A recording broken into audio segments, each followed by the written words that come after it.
Welcome back, everybody, to the Trading Post. We're going to do us some European folk tales. And the first one, Man Against the Devil, the legend of Twardowski. To this day, people in Poland speak of the legendary figure of Twardowski with awe and repeat tales of his wondrous travels and doings while on earth, as of no one else. If a man lives to a very venerable age, or past the century mark, he is said to be as old as Twardowski. Or if a man has unusual physical strength, he is said to be as strong as Twardowski. Or if he is unusually bright and cunning, he is said to be as clever as Twardowski. Children who hear the legend of Twardowski diligently aspire to that character's great and varied powers. Twardowski was a God-fearing lad of 17 years when a great change came about in his life. He was an orphan and did not remember his parents. He was brought up by a man and wife who were good people, but he never seemed to do enough to please them. When the wife died, the master became mean, miserly, and so exacting that it was impossible to please him in anything. Finally, Twardowski lost all patience at a torrent of his master's abusive words, and he went out of the house muttering to himself, "I would rather work for the devil than this man." No sooner had he spoken the words than before him stood a man in fine dress and tall silk hat, bespeaking a man of the world and leisure. "I heard your words, my lad. I shall be very glad to relieve you of this burdensome place, if you will come with me." Twardowski looked at the friendly man and his fine dress. Then he happened to look at the stranger's feet, and saw that they were not shod in shoes, but were cloven hoofs. "Aha," he thought to himself, "so this is the kind of fine gentleman he is." A sense of adventure seized him, and he was as one possessed to know more. Then, since he felt that he had done his duty by his master, he was free to go. "Very well," he said to the devil. "What can you offer me better than I have here?" "It will be better, I promise you," the devil said with a sly smile. "You said you would rather work for me than for your master, so you cannot go back on your word." Twardowski could still hear his master ranting and raving, so he said, "Very well, I shall go." No sooner had he said the words than he was caught up in a rush of whirlwind, and before he could catch his breath again, he found himself in a region of smoke and flames, terrible to behold. He looked about him and saw huge black cauldrons higher than his head, steaming and boiling. Spine-chilling wails, a continual sound of moaning and lamenting filled the air. To an iron pillar was chained a miserable creature, emaciated and hollow-eyed. "And who is that?" Twardowski asked. The devil smiled and said, "Oh, that is Judas Iscariot. It will be your job to flail him 500 times a day." "That will be a pleasure," said Twardowski, "and you must keep up the fire under these cauldrons. Here are a pair of iron shoes you can put on so that the fires won't burn your feet. When you wear these out, you can demand your pay and go back to earth." Twardowski was glad to change into the iron shoes because the bottoms of his feet were already burning, but the minute he put them on, he knew that he would never be able to get them off again, and that the devil had outwitted him. It would be hard to go far in those heavy iron shoes. "And what will be my pay for my service?" he asked. Again the devil smiled and said, "When and if you are clever enough to get away from here, you may take some souls out of purgatory for your pay. However, in any case, you cannot go away from here until you have worn holes in the bottom of those iron shoes. So we will not have to worry about that for a long time. Now, unless you want to become chained to an iron pillar like Iscariot, you had better do as I tell you. And as long as you serve me well, I shall treat you kindly. Now Iscariot has not had his 500 lashes today. So while I go out into the world and look for more souls, you can do what I have outlined for you." Twardowski looked about him. He saw many wretches shod in iron shoes, chopping wood and replenishing the great bubbling cauldrons of souls. But he thought to himself, "I may be here, but I shall not be here long. I have been outwitted once, but never again. I shall not become such as these poor wretches. He picked up the great iron flail to give Iscariot 500 lashes. Iscariot fell on his knees and begged him not to whip him. You are a good man. Spare me once, I beg of you. All these long years I have been getting 500 lashes a day. Do you not think I have paid enough for my sins? Twardowski had a kind heart, and so even this wretch, who had committed the worst of sins by betraying Christ, stayed his hand. I shall never be able to get away from here if I don't do what I'm told to do. If you will spare me the lashes only once, I shall tell you a secret. I can help free you quickly, for the devil is a man of his word. Very well, Twardowski said. He agreed. I am in no mood to give anyone 500 lashes today. What is the secret? You are a good man. You are the first one to spare me. Now perhaps I shall go to my rest at last. For the devil said, if and when I met a man who had the heart not to whip me, he would let me go to my peaceful rest. Come quickly. My nails are like rasps. I shall scratch holes in the bottom of your shoes. And it didn't take him long to do it. Too much of Twardowski's surprise. His feet burned through the holes in the bottoms, but he didn't mind. He awaited the devil's return. He dared not lie down, for the ground was hot, like the top of a brick stove. Sweat poured down his face and body, and there was no water to drink. He tried to replenish the fires under the cauldrons of moaning souls, but the sound of suffering stayed his hand. His cruel master now seemed like an angel in comparison to what confronted him here. He spread his sheepskin coat on the hot ground and went to sleep. He had no more than closed his eyes when, with a terrible rush of wind, the devil was there again, ranting and raving. What is the meaning of this? I leave you to replenish the fires, and you sleep? Is this the way you work? Then he looked around and saw Iscariot slumped in peaceful, eternal sleep, and his anger became even greater. So you have outwitted me. This work is not to my liking, Twardowski said calmly. See, I have holes in the bottoms of my shoes. You said that you would set me free and give me my pay when I had them.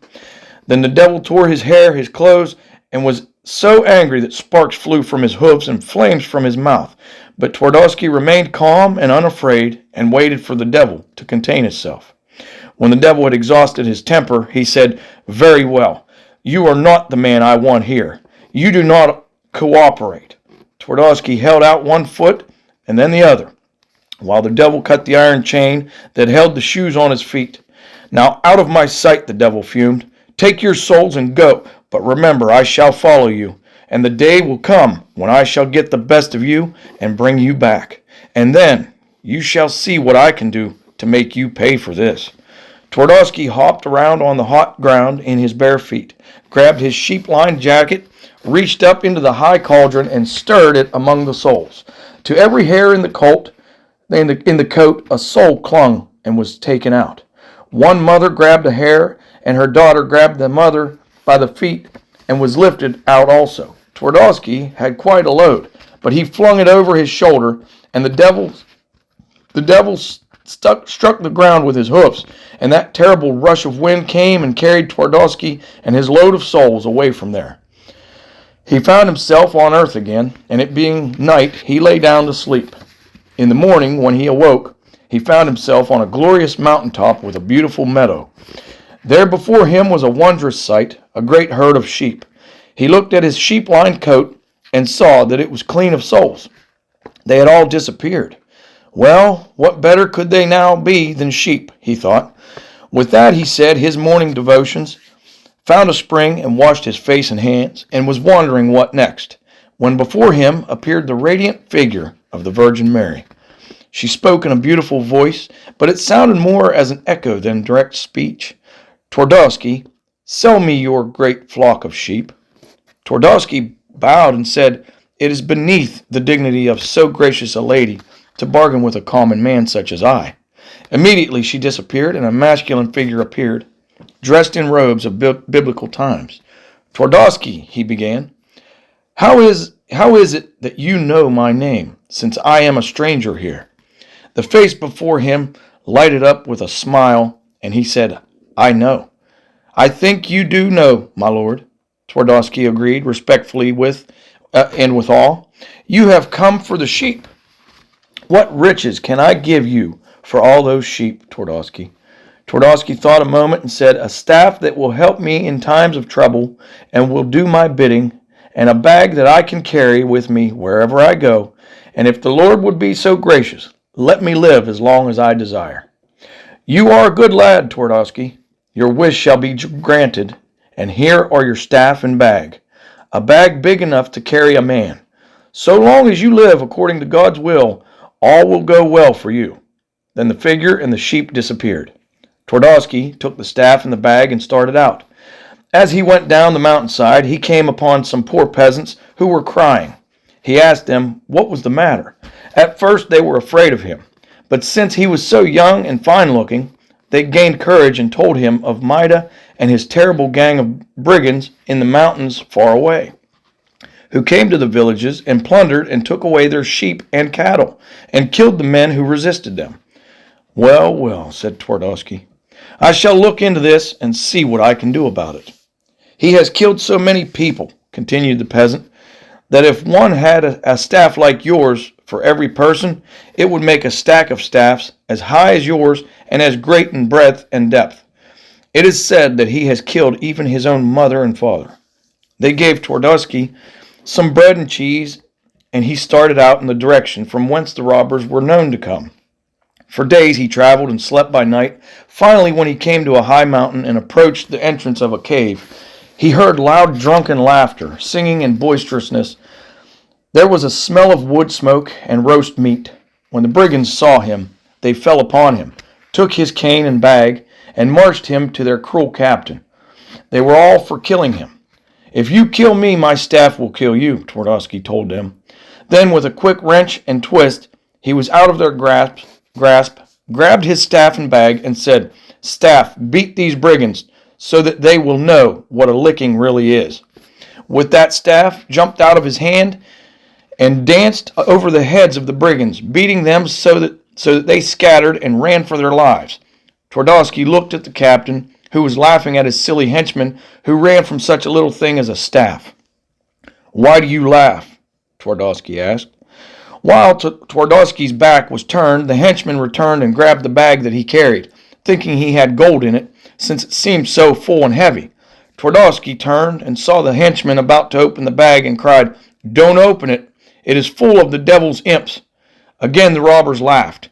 If you do not believe me, Twardowski said, I shall lay this bag down, and if you take sticks and beat it, you will hear. Why do you carry the devil's imps? Asked the captain of the robbers. So that they won't torment me and lead me astray. Several of the robbers took huge sticks and beat the bag, and great crying and moaning and begging came from the bag. Finally, when it seemed that all would be pulp, Twardowski stayed the whipping and opened the bag, out of which jumped creatures with long tails, hoofed feet, and tiny horns on their heads, who screaming, ran for their lives out of the cave. The robbers were terrified and amazed. Twardowski had told the truth. They decided to humor him until he fell asleep and then burn his staff and kill him. They fed Twardowski and told tales of their horrible adventures and asked him to join their band. Twardowski thanked them for their invitation, but told them he was tired and would go to sleep. He had almost dozed off when the robbers took his staff and threw it on the fire, but it cried out with a loud voice, Twardowski, save me, save me. Twardowski woke up and commanded the staff to beat the robbers again so that they would beg for mercy. Again the staff jumped about, beating and tripping the robbers until they ran away. Even the captain fled for his life, thinking this some sorcery or black magic. When the robbers had fled, Twardowski lay down and went to sleep, commanding the staff to guard him. In the morning he rounded up the herd of cattle, packed the sacks of grain and money on their backs, and returned them to the village.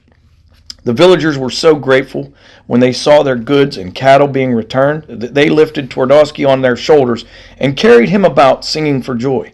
They made a great festival on that day, dancing all day and all night. Several elders from the village told Twardowski he could choose the prettiest girl for his bride, but he thanked them for their kind offer, saying that he was a wanderer and had much of the world yet to see, so he was not ready to settle down. Thus began the legend that grew with the years as Twardowski went about doing deeds of kindness and helping the poor and needy. Years went by as quickly as if one were sifting peas through his fingers. One day he came upon an aged father weeping. "Why do you cry?" Twardowski asked. "The devil is to take my son," the old man said. "How can that be so?" Twardowski asked. Then the old man told Twardowski a fantastic tale. Long ago, when he was returning from a long journey, his team of horses got stuck in a bog, and try as he would, he could not get them out. Finally, when he despaired of saving his horses, a well-dressed figure appeared before him and said, "What will you give me if I help you?" Anything I have," the man promised.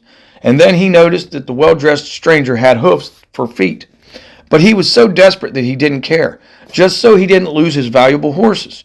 He had a good 100 miles to get home, and it was impossible to walk. "Very well," said the stranger. "I want that which you have, but which you do not yet know you have. You do not have it with you, but I shall come for it in good time." The man helped him get his horses out with such ease that it seemed simple. He invited the stranger to come with him, but he refused and said he would come and collect his pay later. The old man now continued, "I thought he was just joking, but I should have known better. He asked me to sign a paper to the effect that 17 years from that time he might come for his pay, and I was not to be grudging, but give it to him. It seemed simple, but now I know what scheme he had in mind.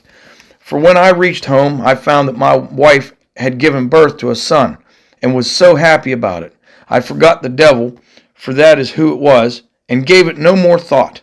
As my son grew, he showed an inclination to study for the priesthood, so I let him. Yesterday he was 17, and a messenger has arrived with a note that a debt of 17 years' standing is to be collected. He demands services of my son in payment. What can I do? What can I do? I cannot let my son pay for my grievous ignorance and sin." Twardowski thought a moment and said, "Let your son go, but first tell him, when he gets to Hades, to tell the devil that he can do no work except that of building a church. He will be a better priest for having seen that place and what it's like." The father conveyed the message to his son and told him to go with the messenger, praying all the while that Twardowski was right. The son went as he was told to do. When he arrived in Hades, the devil immediately ordered him to keep the great cauldrons of souls boiling at full heat. The son only shook his head and said, "I cannot do that. I have come here to build a church, and that is what I shall do, so that these poor souls can pray and redeem themselves." The devil became so angry, he turned a glowing red like a live coal from head to foot. He clicked his hooves together so viciously that sparks flew, grabbed the contract that the father had signed 17 years earlier, and threw it at the young man, saying, "Get out of my sight. A church he wants to build here. The word is never to be uttered here, and he wants to build a church?" The son grabbed the contract and ran for his life, but on his way home he got lost and could not find his way back, so that he wandered about for years and years. Years later, when he became a priest, he had a parish in the mountains. The captain of the robbers, now an aged man, came and told him that he had sinned greatly, and that now he wished to make amends. As a penance, the priest gave him his cane and told him to stick it in the ground and carry water to it by mouth, until the tree took root, grew, and bore fruit. The brigand did so, carrying water in his mouth to water the tree every day, until the dry stick began to bud and leaf out and flourish. Years later, when the tree was full of fruit, he went to the priest and told him that the tree was now full of apples. The priest told him he would hear his confession, and as the robber confessed his sins, for each sin an apple fell from the tree. Finally, there were only 2 apples left on the tree. "And what sins are those?" asked the priest. Finally, the aged robber confessed that they were his mother and father whom he had killed. When he had confessed this, the apples fell. The priest gave him absolution and told him he would now rest in peace. The robber died, and the priest buried him under the apple tree. Twardowski had lived a long time, and Lady Death had long yearned to gather him to her bosom. So she finally got permission from God to go and find Twardowski, but could take him only if he were willing. At that time, Death was a beautiful lady, full-fleshed and rosy-cheeked with eyes like pools in a forest, and a winning smile. When she found Twardowski, she told him she had come for him and he must come with her. He told her that he was not ready to go with her yet, but if she were willing to follow him about, he would think about it and make up his mind. Days went by and then weeks, and Lady Death became tired of keeping up with him. "If you are tired, get in this bag, and I shall carry you," Twardowski told her.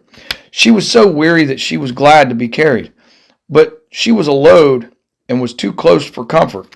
So Twardowski hung the bag in a tree in the forest and told her that he would return soon. However, one adventure after another came along, keeping him away for a good many months, so that when he did return, he found her emaciated beyond recognition, so emaciated that she was nothing but skin and bones. She was so angry at him that she told him that she would never take him, that he would never die, that he would have to wander the earth unto eternity for doing this terrible thing to her. When she returned to God and told him all that had happened, he told her that she would no longer be beautiful and enticing, but would have to remain thus, emaciated and blind, wandering the earth no more to do her own choosing, but blundering and taking only those who were fortunate enough to fall near her hand. All the years that Twardowski was wandering about and doing good, the devil and his imps were keeping close watch on him, trying their best to tempt him away from his godly ways of doing good in the world. Now that Twardowski was getting old and feeble, it would be easier to get the best of him. Thus they waylaid him one day and tied him up. "We shall build a mill and grind him slowly to make him suffer for all the suffering he has caused us," said the devil to his imps. "But we must build quickly, for we must get it done by midnight, or when the cock crows, or all will be lost." But just as they were putting the last stone into place, the cock crowed and the midnight hour struck. So their labor fell apart, and Twardowski, with one heave, pulled himself free again. And again the devil was so angry at being outwitted that he struck his hooves together until sparks flew, and where his hoofs struck the rock, the marks can still be seen this day.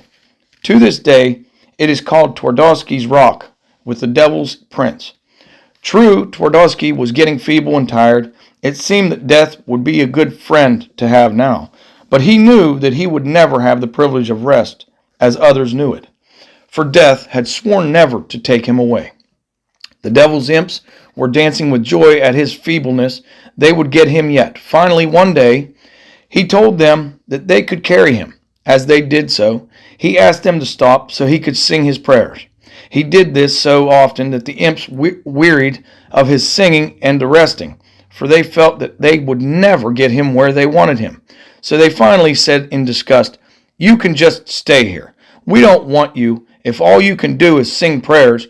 We don't stay around people who says prayers and think only of God. You no longer interest us." And they went away, leaving him a thin, frail man to say his prayers alone. Finally, a spider took pity on Twardowski and wove a long web and tied it to him securely. Then she unwound her web and let the wind blow him into the air, and the wind caught up the web and lifted Twardowski up and up and up and up, till since the spider kept spinning her web, he finally reached the moon. And that is the face you see when the moon is big and bright. So that now people in Poland say that Twardowski is neither on earth or in heaven, but up there in the moon. All right, story 2, The Man Who Sold His Shadow. Once in far-off Ireland, there was a man named John O'Hara, who had been having bad luck for a long time.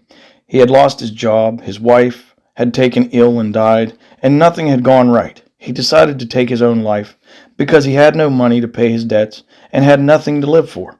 So on a foggy Wednesday night, he walked to the bridge crossing the river and had climbed upon the rail to jump when a voice called to him to wait, that he wanted to talk to him. The man told John that he would make a bargain with him. He said that he would buy his shadow for all the money he would ever need. John asked how he was going to get the money, and the stranger replied that if John would agree to the terms, his purse would never be empty again. John took the stranger's word and accepted the bargain. When he was told to look in his purse, he found it was full of gold coins. For a long time after the incident, John was happy and prosperous, but eventually people began to ask questions about where he had got all his money and why he had no shadow when the sun was shining. John could not answer these questions, and since a great many robberies were taking place at the time, he was blamed for them and was sent to prison, where he died. He had willed all his money to the poor people of Ireland, who erected a statue to his memory. All right, everybody, story 3, Patience. A long time ago, way up in the mountains in old Turkey, there was a buried treasure consisting of many $100s worth of gold and silver. This money was possessed by the devil, and a certain procedure had to be followed in order to obtain it. The people in town knew about the money buried in the mountain, but were either afraid to do anything about it or didn't know how to go about getting it. One day a priest came along, and having heard the story, he went around town to see if he could find a youth with enough patience and courage to take the course of action necessary to gain the treasure. He searched the town and finally found a man who thought he would be able to do what was needed. The priest explained, "You must have a lot of patience, because it will take from midnight to early sunrise.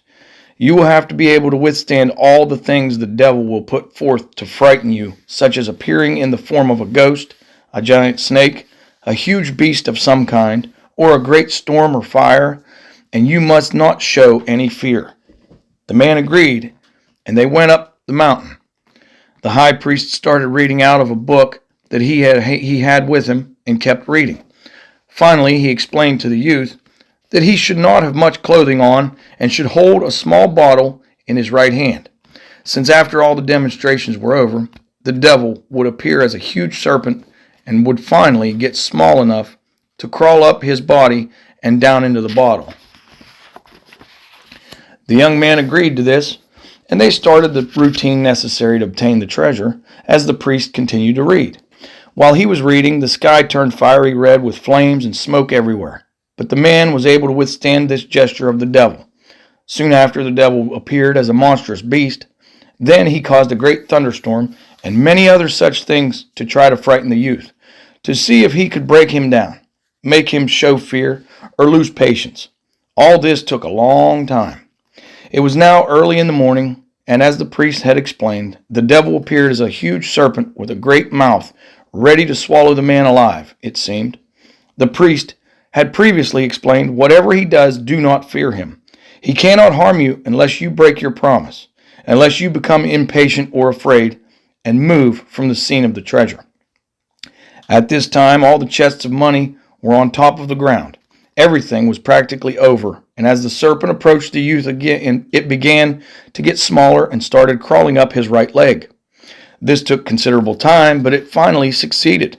It crawled up to his right arm and headed down toward his right hand, where the man held the small bottle. And as time passed, it went into the bottle with only about 1/2 inch of tail sticking out. But it seemed to take hours and hours to get the rest of the tail into the bottle. It was almost daylight by this time, and everything had to be over before the sun rose. The young man stood and stood, and as you might think, he got impatient, took his left hand and slammed the tail into the bottle. As he did that, the cases of money, the chests of gold and silver, all sank back into the ground, and it seemed as if heaven and earth were coming to pieces. The two men, the priest and the youth, disappeared and didn't return home for about 7 years, and they didn't know what had happened to them. Story 4, El Caballo con Alas. Alberto Rodriguez had a close friend named Gabriel Fernandez. Gabriel had received word that his mother, who lived in the neighboring village of Molina, was quite ill, and he wanted to go and see her. His wife was expecting their first child at any moment, however, and he felt he should be with her. Finally, at his wife's insistence, he decided to see his mother, but promised he would be home by late afternoon.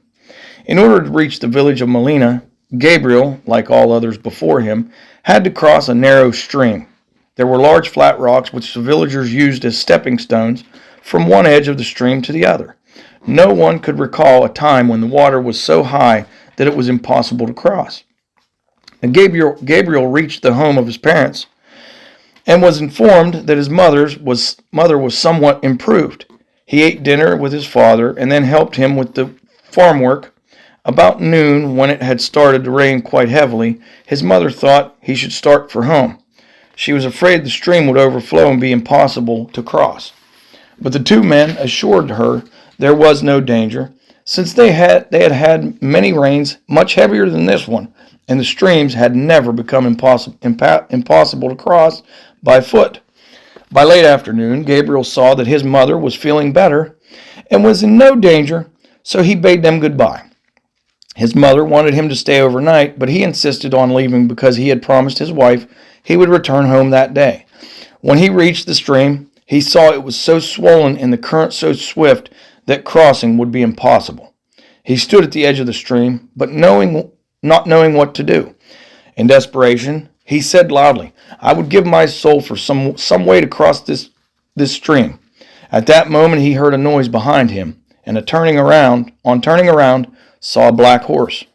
Thinking that it was a horse from a neighboring farm, he decided to ride it across the stream and leave it on the other side where its owner would surely see it.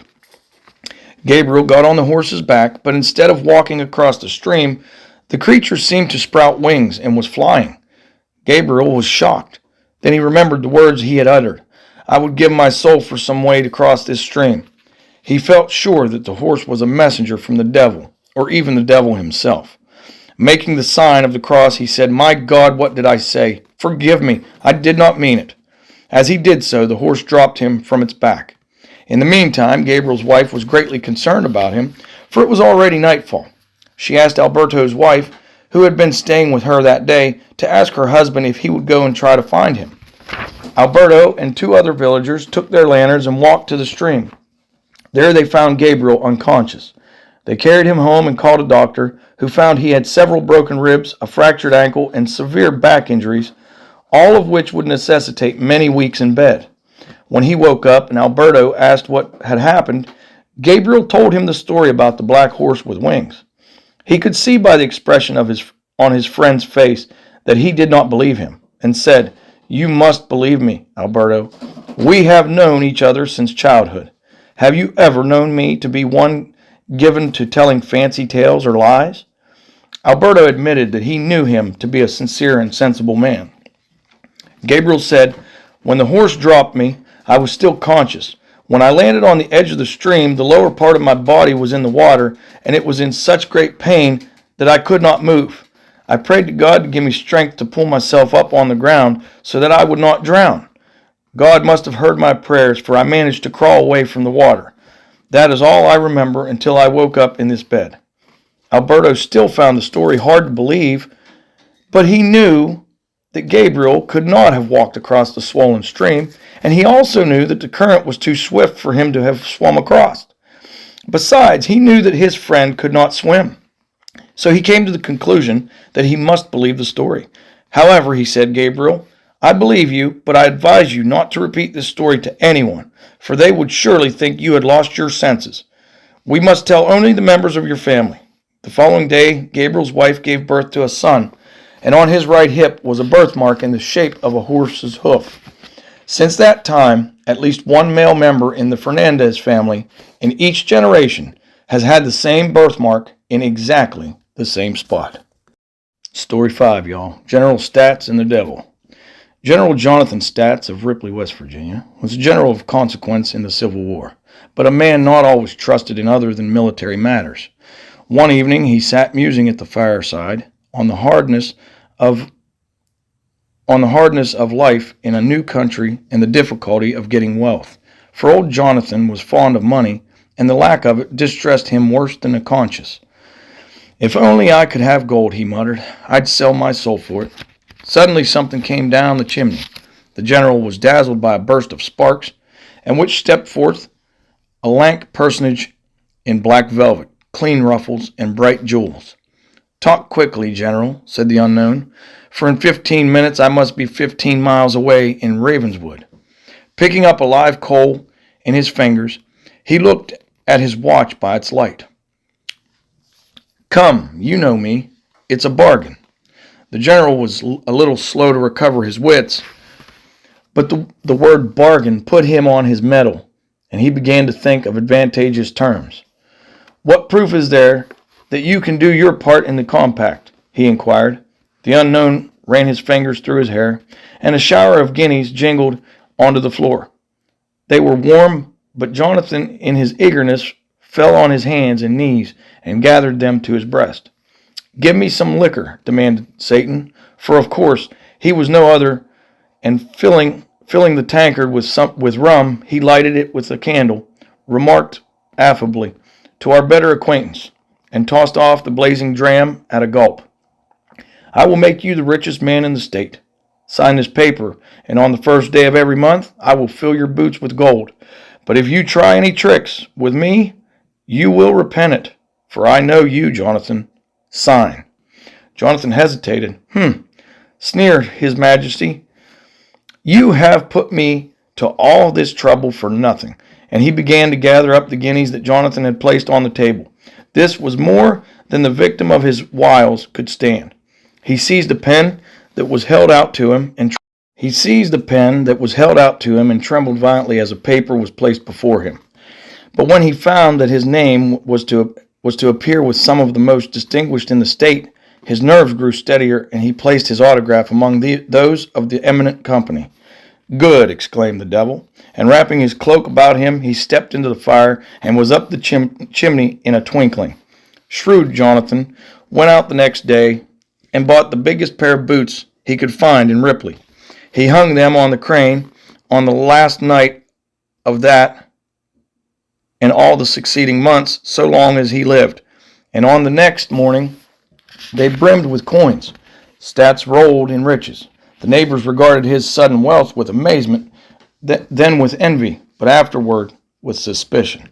All the time Jonathan was not getting rich fast enough to suit himself. When the devil came to make one of the periodical payments, he poured guineas down the chimney for half an hour without succeeding to fill the boots. Bushel after bushel of gold he emptied into those spacious money bags without causing an overflow.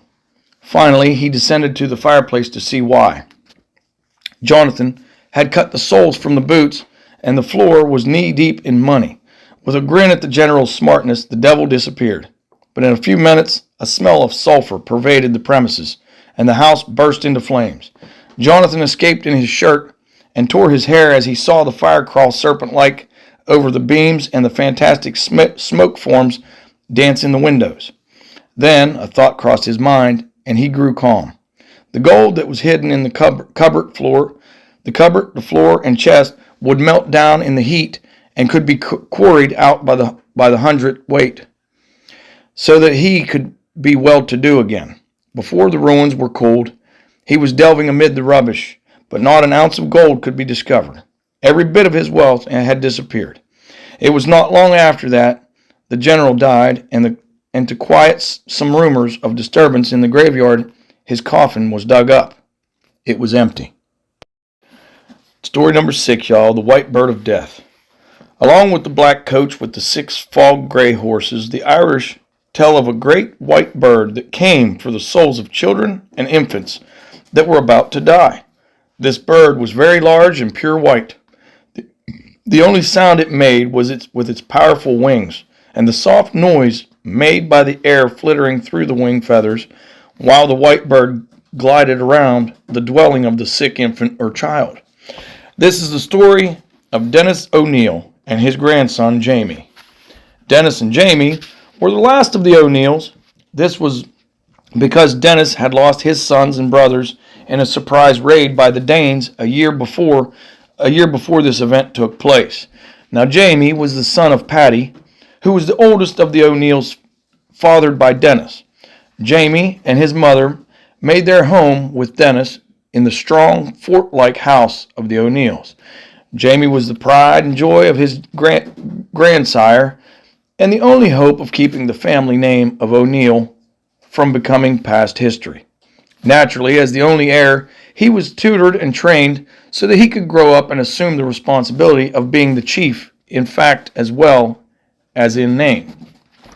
Now Jamie had reached the age of 10, and with the training of Dennis and the old family retainer, Tim Kelly, was an able horseman, a good archer, and was learning the use of the sword and dirk. He could read, write, and do small problems in arithmetic reasonably well. Jamie was able to speak and understand French, Latin, and Welsh. He had some knowledge of astronomy that would be useful to an able horseman. Now Jamie was truly a born chieftain, and his grandfather was justly proud. Dennis had visions of the name O'Neill coming into future glory to match and to surpass the glory and honor won in the past by the sons of the family of O'Neill. Suddenly, disaster struck. Jamie became the victim of some strange sickness. The doctor could do nothing to help the boy. Dennis sent to Dublin for the most learned doctor, but even this doctor was helpless. Jamie was slowly wasting away. As always in such cases, there were good people coming with suggestions and offers to help in prayer. One day the parish priest came with the doctor from Spain. This doctor offered to do what he could for Jamie and was taken at once to the sick room. This doctor seemed to know what to do. He mixed his medicines and assumed the care of the sick lad with the confidence that comes from knowledge and experience. Jamie began to show some signs of holding on. One evening, the doctor told Dennis that the next 48 hours would tell the tale. If Jamie could last that long, he would get well. That night, Dennis was so overwrought with worry and hope that he went out to walk in the courtyard. It was a still, calm night. Not a breath of air was moving. Suddenly, Dennis heard the noise of wind in the leaves. Only there were no trees within his hearing range.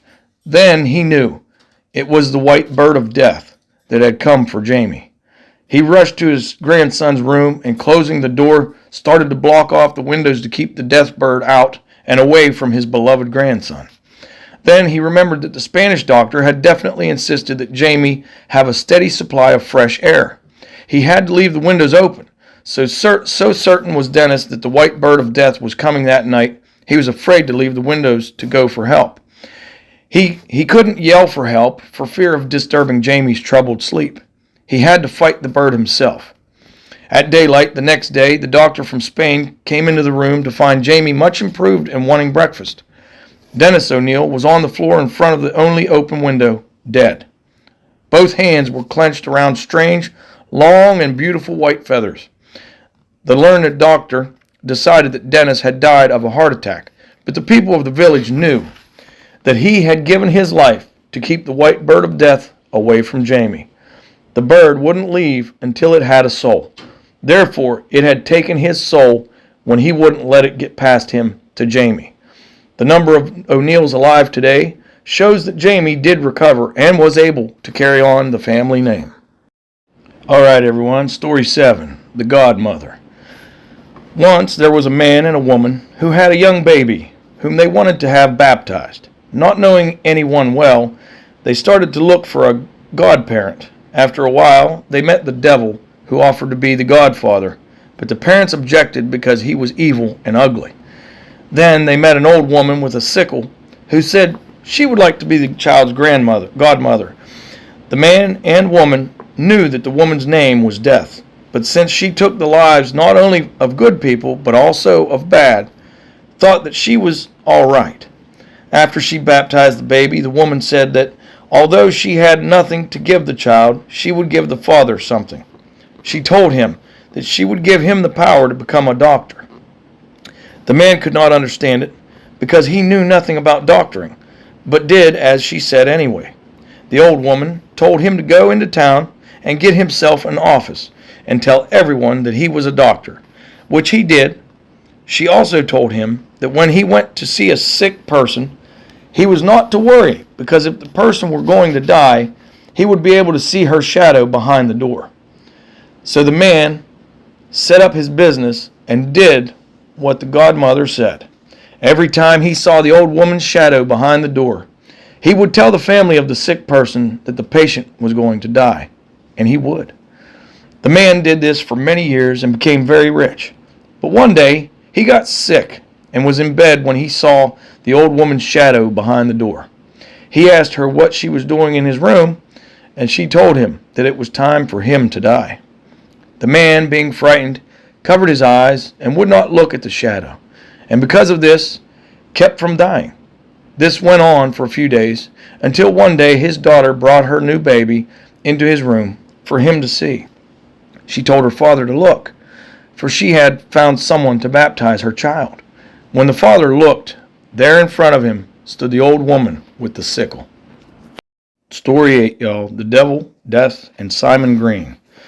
Once upon a time, a village blacksmith named Simon Green was sitting in his wine cellar drinking a glass of his favorite beverage when Death appeared in the doorway and told him it was time for him to go with her. Simon Green didn't want to die so soon and tried to think of a way out. Finally, he asked Death if she would join him in his last glass of wine.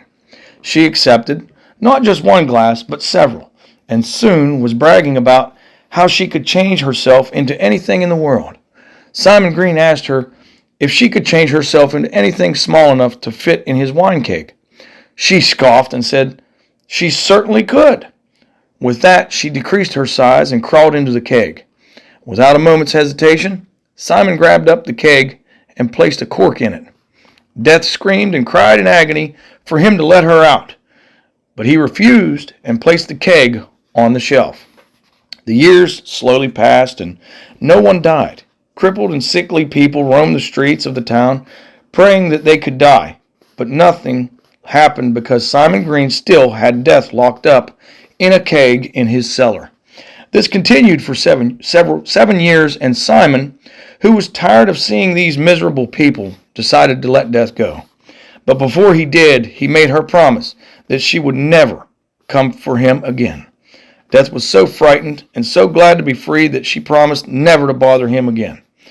Then she went back to heaven. Time and again after she had returned, God asked her to get Simon Green, but she refused. One alternative was left. God would send the devil after Simon. The devil went to earth and tried to enter the blacksmith shop and capture Simon Green unawares. But a cross hung over the door of the shop and the devil could not enter. Near the back of the shop was an open window through which the devil could enter, but unknown to him was the fact that the blacksmith had seen him and was prepared for him. Just as the devil was ready to jump, he saw Simon holding a burlap sack under the window, but it was too late. The devil was in the sack. Simon Green placed the sack on his anvil and began to pound as hard as he could with a steaming hot iron. The devil screamed and pleaded with Simon to let him out, but Simon kept on beating. Finally, Simon grew tired and told the devil that he would let him go if he would never blacken his door again. The devil agreed and returned to Hades. Years passed, and Simon Green grew older and older, only to face the future and know that nothing mattered to him anymore. His family and friends were dead, and he was old and ready to die. But death would not come for him. Simon could not bear to live any longer, so he decided to seek death. He put all his belongings in a bag and started on his journey. When he reached the pearly gates of heaven, he knocked, and St. Peter answered and asked him what he wanted. He told St. Peter that he wanted to see Death, but when Death came to the door, she quickly ran away and said she never wanted to see him again. St. Peter told Simon that he could not enter heaven since he was not dead, so Simon decided to go see the devil. When Simon Green reached Hades, the devil came to the door to see if he had another helper. But when he saw Simon, he slammed the door and called all his trustees to help him hold it so that Simon could not enter. Simon was completely lost. He could not enter heaven, and the devil would not let him into Hades. Since there was nothing left for him on earth, and he had to find a new home, he jumped across the sky and landed on the moon.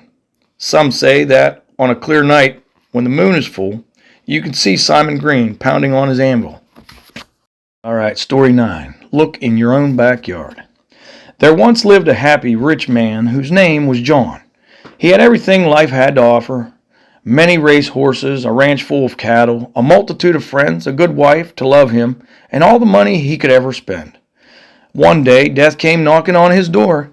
When he answered the door, there she stood with her sigh on her back. "Hello, old boy," she said. "Come along with me. It's time to go." Being afraid of Death, he began to cry and beg for his life. "Please," he said, "I have a wife, friends, and money. Don't take me yet. Leave me here a few more years, and I will give you all my money."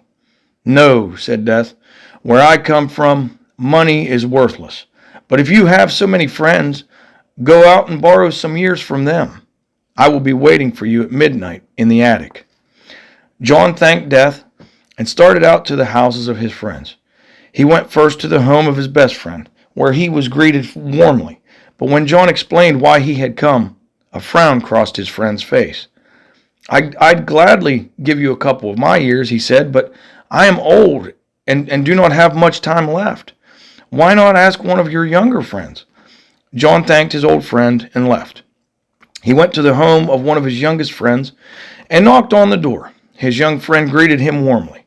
But when he learned why John had come to see him, a frown crossed his face. He spoke softly. "I'm sorry, John. I'd love to help you, but I'm young, just starting to live. I don't want to hasten my death." John thanked him, assuring him that he understood, and left. All day, John walked the streets, going from house to house, calling on everyone he knew, but the answer was always the same. When night fell, he turned his broken spirits homeward. When he reached home, he was greeted by his wife. She was worried about him because he had been gone all day. John rushed to her arms, sobbing, and told her of his trying experience. John's wife kissed him tenderly and said, "My poor darling, you didn't have to walk the streets all day for that. You know that I would gladly give you half of the rest of my life." "Oh no," he said, "I could never take your life, not even a small portion of it." "But John," she pleaded, "I couldn't bear to live without you." Finally, John was persuaded to take half of her life, and Death had to leave without her victim. All right, everyone. Story 10, The Curse of the Vampire. Part 1. Alexandru Capac and his young wife, Maria, Maria left Bucharest in 1816 for their summer vacation. Their visit was to take them into the hills of Transylvania, where the Capacs had many relatives. It was a short journey via the Romanian equivalent to the American buckboard on bumpy roads. In 3 days, they arrived at the country estate of Andrei Capac, who gave them a grand welcome. Tired from the long journey, they settled down for the night. The next 7 days were spent in festivity, laughing and drinking, for the Capacs have always been champion bibbers. Their gaiety was short-lived, however, for Andrei suddenly heard a blood-chilling cry from his wife, Teresa, in her bedroom upstairs. Andrei rushed to his wife's side, where he found her lying across the bed, lifeless. A few hours later, when Andrei finally came back to his senses, he began making funeral and burial arrangements. He arranged to have her remains buried in a certain plot on the estate, where other members of the family had been placed in past times. Alexandru and Maria had planned to stay in Transylvania for the summer months, and since Andrei refused to leave his estate and go home with them, they remained there at his request. Andrei tried to discover what had killed Teresa, but the only clues were 2 tiny slits under her left cheekbone. That was all. When someone suggested that she had been the victim of a vampire, Andrei went into a rage, for he knew such creatures couldn't exist. Besides, if this were true, he would have to dig up Teresa's body and drive a stake through her heart. No, Andrei could not do this to his Teresa, and for a long time her death was a mystery to both Alexandru and him. Less than 3 months later, after Andrei had recovered from the shock of the events, he was taking a solitary night walk on the grounds of his estate. A full moon was shining, and he could see everything around him. As he walked further on, he thought he heard a soft voice calling his name. No, that was impossible. He was the only one out at that hour of the night. Then he heard it again. "Andrei, Andrei, come to me, Andrei. Don't you know your own wife?" Andrei turned, and in the light of the moon, saw the form of a woman. It sounded like Teresa, but it looked unbelievably pale and thin. As he approached the form to get a closer look, he realized the truth. It was Teresa. "Andrei," she said, "we are together again, but you must listen to me. You must get Alexandru and Maria off the estate immediately. If they know that I am seeing you, they might get suspicious." And thus, every night, Andrei and Teresa began seeing each other in secret. No matter how hard Andrei tried, However, he could not get Alexandru and Maria to leave without hurting their feelings. Therefore, they remained. During the next few months, Andre's health began to decline. He began to grow pale, his ruddy complexion fading away. There also seemed to be many deaths among the children and youth of Transylvania. When the dead were checked for bad blood by the local doctors, who were in truth barbers, it seemed as if something had drawn the blood from their veins beforehand. Moreover, there were usually 2 small slits under the cheekbones of these individuals. Some of the old wives began circulating a story about a vampire being on the loose, but the young intellects of the village scoffed at such talk. Andre's health was still declining, and Alexandru was quite worried. He was especially disturbed by his cousin's walk each night at 11 o'clock, but Andre became very angry if anyone asked to accompany him. For a long time, Alexandru had wondered if he were engaged in shady dealings. Finally, he followed him one night and discovered the truth. He recognized the pale and withered ghost of Teresa, who, as Andre was kissing her, was drawing the very blood from his veins. It was only then that Alexandru realized the cause of the deaths of so many people. Fearing for his own life, he quietly hurried back to the house and began looking for a certain bush whose common name was wolfsbane. Now, wolfsbane is thought to be a perfect repellent to vampires, who become absolutely powerless in the presence of it. He cut off a few stems and fastened them to the windows and doors on his and Maria's room. They were safe now. He cut off an extra piece of stem, took it to his room, and hid it in his belongings. Alexandru was now prepared for anything. As for Maria, she slept through all of it. When Andre returned, he looked like an albino. He was so weak that Alexandru had to help him to his room. "Let me get a doctor for you, Andre." No, I need no doctor," rebuked Andre, and he fainted on his own bed. Alexandru tucked him in and went to his room to prepare a few things. It was now clear that Teresa was a vampire, and as a result of her bloodthirstiness, Andre was pining away. Soon his fate would be identical to hers. Alexandru had to do something. The next night, Andre's health seemed to have become amazingly better, and he left the house again. This time, Alexandru followed him, and in his coat was a piece of wolfsbane. When Andre met Teresa at the usual spot and began to embrace her, Alexandru leaped out of nowhere with the wolfsbane in his hand. But it was too late. Teresa had already put the finishing touch on Andre, thus making him a vampire like herself. At the sight of the leaves, they both seemed to disappear in a thick vapor. Hurrying back to the house, Alexandru realized that it was time for him and Marie to start back to Bucharest. Somehow, the word spread through the village about the incident, and the next day before leaving, Alexandru went to the grave of Teresa. There he found Teresa's coffin dug up and opened. Lying beside the coffin were 2 bodies, one almost decayed and the other still intact, both with stakes driven through their hearts. Now, part 2. When Alexandru Capac and his wife went to visit their cousins in Transylvania, they left their 2-year-old son Peter in Bucharest. When the cousins, Andre and Teresa, had fallen victims to the vampire curse, the visitors had left and had never gone back. All this had happened in 1816. 20 years later, Peter had completed his schooling and was ready to leave Bucharest. He had always wanted to be an artist, and he did have talent in painting, especially in portraits and landscapes. Peter was now 22 years of age and was allowed to lead his own life. In order to get a real masterpiece, he thought he should go to an unspoiled locality and paint things as they really are. What shocked his parents was that he wanted to go to Transylvania. When they tried to tell him what had happened to his cousins, Andre and Teresa, he only laughed, saying that such things couldn't happen and that he was going to Transylvania no matter what anyone said. After Peter had made arrangements to live on Andre's estate, he began packing his belongings. Since the Capacs were Catholics, they insisted that he take his rosary with him to shield him from evil. A week later, Peter Capac made his exodus from Bucharest to Transylvania. The journey was slow, but in about 3 days he arrived at his destination. When the village people discovered who he was, they begged him to go back before he too met the fate of his cousins.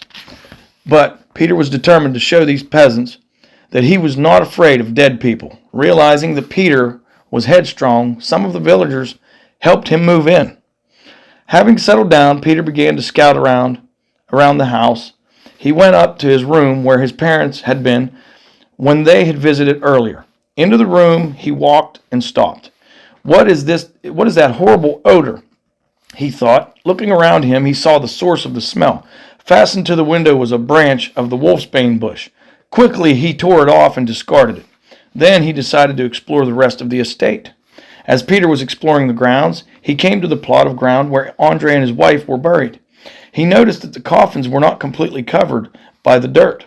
It was then that his curiosity got the best of him. He decided to dig up the coffins. What made Peter do such a thing? No one knows, even to this day, but he did. He went back to the house and in a short while came back with a shovel. It didn't take much digging to raise the coffins because the ground was soft and damp. When the coffins were raised, Peter opened them.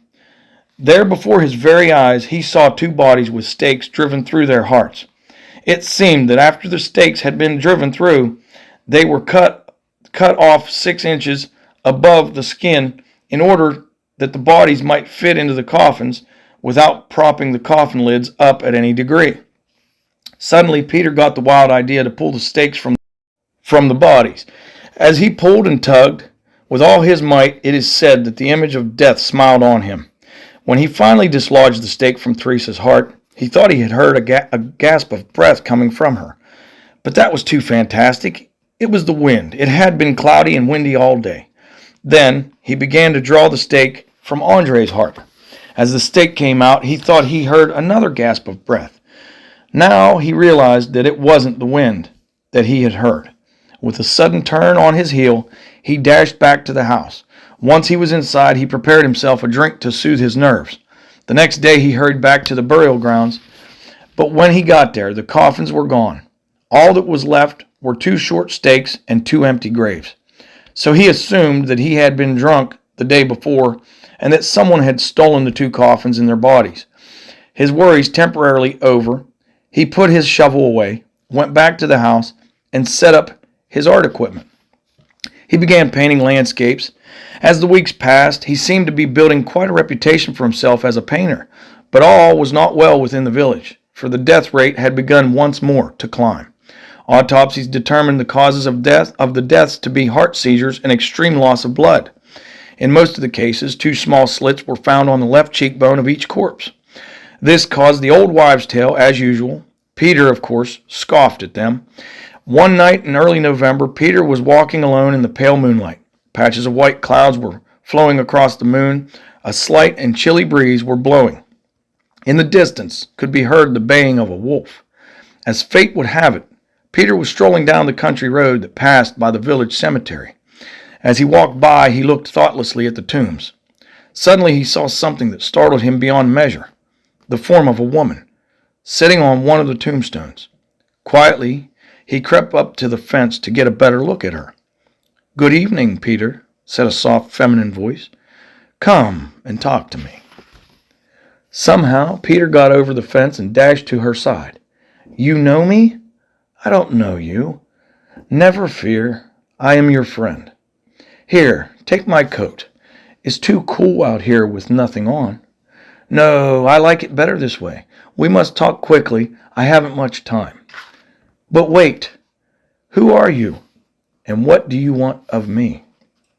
"I was Ramona Metternich, and I'm attracted to you because you are so handsome and ruddy."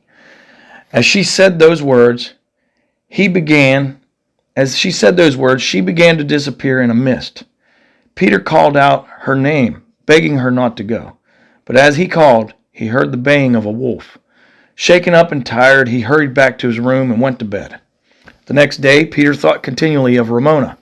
She was so beautiful, he could think of nothing else. She looked to be in her early 20s, tall and blonde. Her skin was as pale as the moonlight itself. All day long he sat and dreamed.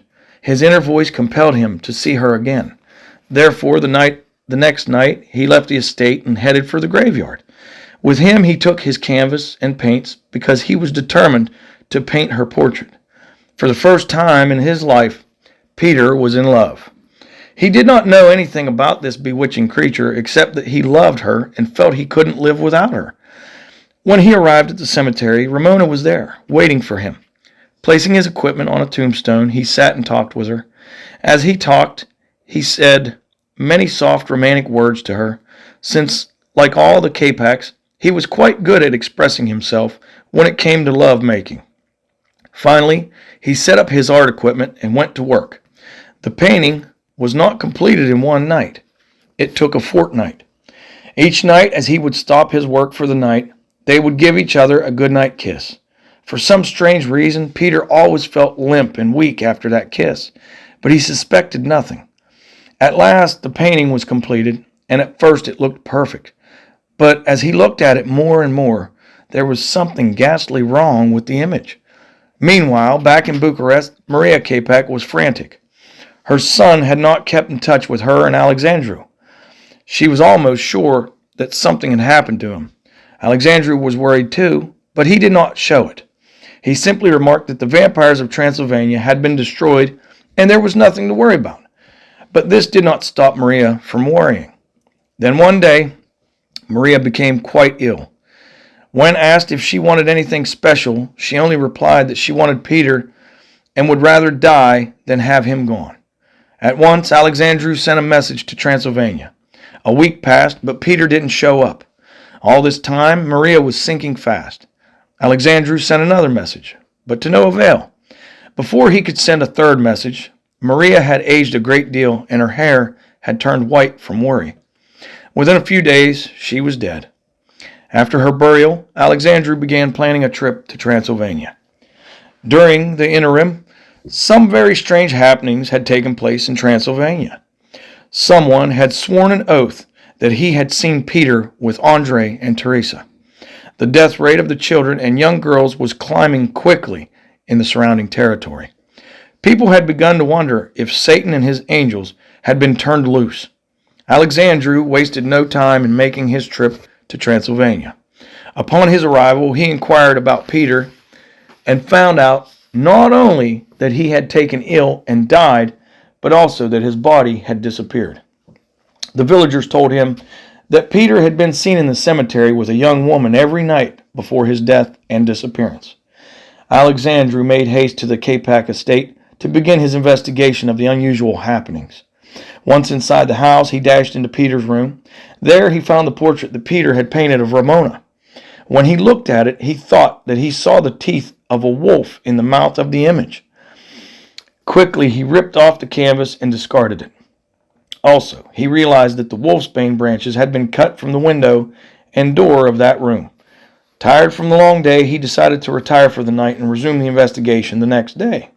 As he lay on the bed with its hard mattress, he sunk into a dreamless slumber. Late that night, he was awakened by a creak in the boards of the floor. It was after midnight. Lighting a candle, he looked up and saw what resembled his son, but the figure looked very thin and frail. At last, Alexandru spoke. "Peter, my son, is it really you? It's been so long." "Yes, father, it is I. You must come with me." "No, Peter, not yet. You must eat with me before we go. You look as if you have been starving. No time for that. We must go now. A coach is waiting for us." As Alexandru was dressing, he turned to the mirror. As he was checking his grooming, he noticed something. The mirror was large and it reflected practically the whole room and everything in it. But there was the reflection of only one person.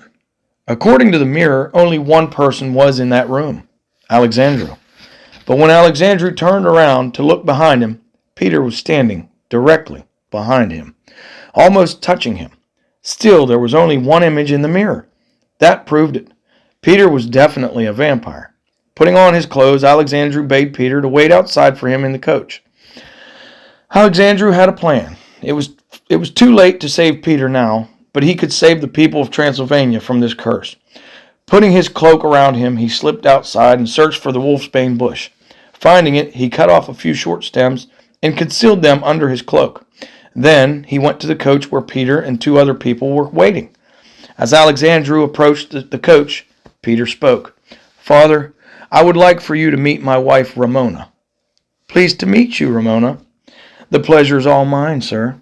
Even as they spoke, Alexandru thought that she looked as bad as Peter did. He climbed into the coach with Peter and Ramona, and the driver began to race the vehicle toward its destination. Within 2 hours, the coach came into view of a castle-like structure, and there it stopped. This is where all of us live, said Peter. I would like for you to meet some of our friends who live with us.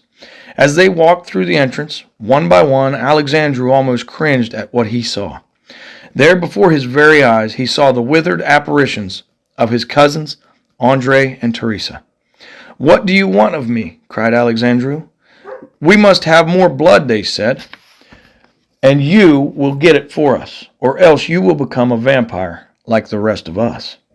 Alexandru, jerking the wolfsbane from his cloak, firmly shouted, That's what you think. At that, they all began to back off because wolfsbane rendered them powerless.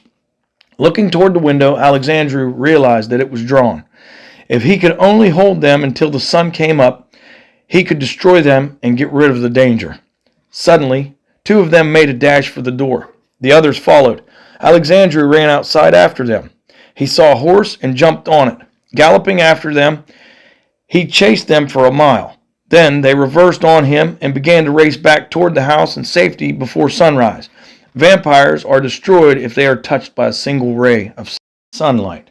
He chased them until they were about 500 feet from safety. All of a sudden, the sun began to rise. All of them stopped in their tracks and fainted. Alexandru jumped from the horse, ran to Peter, and carried him into the house in safety. But Peter was weak. Alexandru, with tears in his eyes, asked, My son, why did you do this? In a weak voice, Peter told him everything that had happened, how he dug up the graves, how he met Ramona, and how she drew his blood from him, eventually making him a vampire.